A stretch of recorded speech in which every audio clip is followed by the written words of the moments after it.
Hisob 5-1 bo'lganini bilaman, ammo futbolchilaringiz o'yinidan qanchalik faxrlanasiz? Chunki ular bugun kechqurun ham Bernabeuda ham hisob va turnirdan chiqib ketishiga qaramay matonat ko'rsatishdi. Biz har doim matonat ko'rsatganmiz. 0-3 hisobidan qaytish, ustiga ustak 10 kishi bo'lib 11 kishiga qarshi o'ynash deyarli imkonsiz. Biz ko'p narsani o'rganamiz. Ko'plab futbolchilar birinchi o'yindagi natijani tushunishardi, ammo sport har doim sinovdir. Men Real Madridni g'alaba bilan tabriklayman. Bu yerda yutqazsangiz uyga qaytasiz. Bunday o'yinlardan keyin doim bir oz armon qoladi. Agar biz qizil kartochkasiz o'ynaganimizda nima bo'lardi? Shunga o'xshash holat 2 yil oldin ham bo'lgan. Hisob 4-3 bo'lganda. O'tgan mavsumda ham ular yaxshiroq edi. Bu safar esa 5-1 hisobdan keyin faqat Madridni tabriklab, ularga omad tilash qoladi. Ammo bu o'yinni tahlil qilib ko'ring. Men bu o'yinda 11-11 o'ynashni juda xohlardim. Lekin futbolda bunday holatlar bo'lib turadi. Masalan, Madriddagi birinchi gol.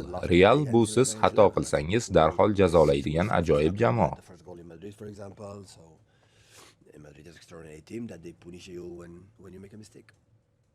Yosh futbolchilar uchun bunday tajribadan o'tish keyingi mavsumda kuchliroq qaytish uchun muhimmi? Keyingi mavsumda nima bo'lishini bilmayman, lekin albatta bu muhim tajriba. Masalan, Abduqodir Husanov ilk bor Chempionlar Ligasida o'ynamoqda. Rayan ham ilk bor bu turnirda ishtirok etmoqda. Bernabeuda Chempionlar Ligasida debyut qilish buning uchun vaqt kerak. Bizning bu yerdagi ilk mavsumimiz ham ideal bo'lmagan. O'sha paytda bu bosqichda Monakoga yutqazib musobaqadan chiqib ketganmiz.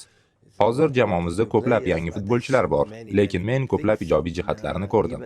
Hatto dastlabki 15-20 daqiqada ham, u yerda ham, bu yerda ham biz kim ekanimizni yaxshi ko'rsatdik.